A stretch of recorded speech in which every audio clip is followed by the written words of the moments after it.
আজকে আমরা এখানে ৮ দফা দাবি নিয়ে directorate of economics and statistics ডিপার্টমেন্টে আমরা ডেপুটেশনে একত্রিত হয়েছি। মূলত এখানে কিছু বিষয় যেগুলি আমাদের এখানে উত্থাপিত হয়েছে, তার মধ্যে অন্যতম যে কারণটা হলো যে আমাদের অফিস বিল্ডিং দীর্ঘকাঙ্ক্ষিত যেই অফিস বিল্ডিং, 4 তলা অফিস বিল্ডিং, মার্চে 6 মাস আগে মার্চে এটা ইনোগ্রেশন হয়েছে আমাদের মাননীয় মিনিস্টার স্যার এবং মেয়রের উপস্থিতিতে। তো আজকে 6 মাস অতিবাহিত হয়েছে, কিন্তু এখন পর্যন্ত এই বিল্ডিংয়ের কাজ শুরু হয়নি। তো সেই বিল্ডিংটা যাতে শুরু হয়, এবং কিছু ট্রান্সফার ইস্যু আছে, কিছু আমাদের অনিয়মিত কর্মচারী তাদের রেগুলারাইজেশনের ব্যাপার আছে, অনেকগুলি আমাদের পোস্ট যেগুলি এখনও ভ্যাকেন্ট রয়েছে এইগুলি যাতে খুব শীঘ্রই যাতে এটা পূরণ করা হয়। এইরকম কতগুলো ৮ দফা দাবি নিয়ে আমরা এখানে সবাই আজকে ডেপুটেশনে মিলিত হয়েছি, এবং আমাদের দাবি থাকবে যাতে যত তাড়াতাড়ি সম্ভব হয় আমাদের এই বিল্ডিং, যে 4 তলা বিল্ডিং আমাদের এখানে তৈরি করা হয়, এবং এই আমাদের যে বর্তমান যে এক্সিস্টিং বিল্ডিং এটা খুবই মজবুত এবং পুরানো এবং কিন্তু খুব মজবুত। এটা থাকা অবস্থায় বিল্ডিং করার জন্য ওইখানে জায়গা রয়েছে, যেটার প্ল্যান পাস হয়েছে।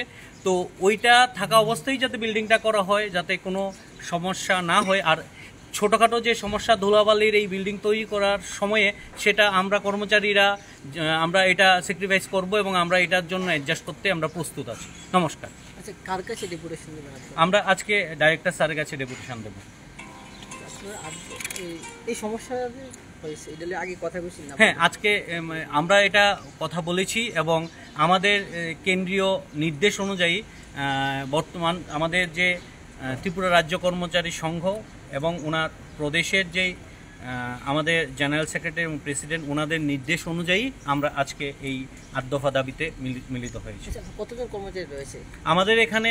ডিরেক্টরেটে এবং উপরে আছে ডিস্ট্রিক্ট অফিস আছে, তো ওইটা মিলে অ্যাপ্রক্সিমেটলি আমাদের 80 স্টাফ হবে, এবং প্রত্যেকটা ডিস্ট্রিক্টে আমাদের অফিস আছে, প্রত্যেকটা এইচডিএম অফিসে আমাদের স্টাফ আছে, যেখানে আমাদের প্রাইস কালেকশন এবং রিলেটেড বিভিন্ন সার্ভেগুলো ওনারা করে থাকেন।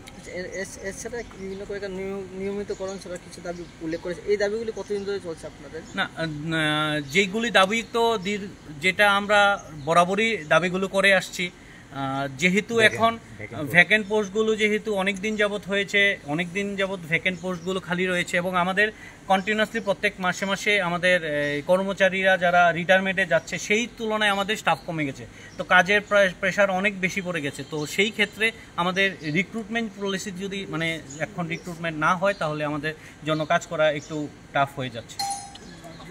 নামটা? আমার নাম দেবজিৎ বণিক।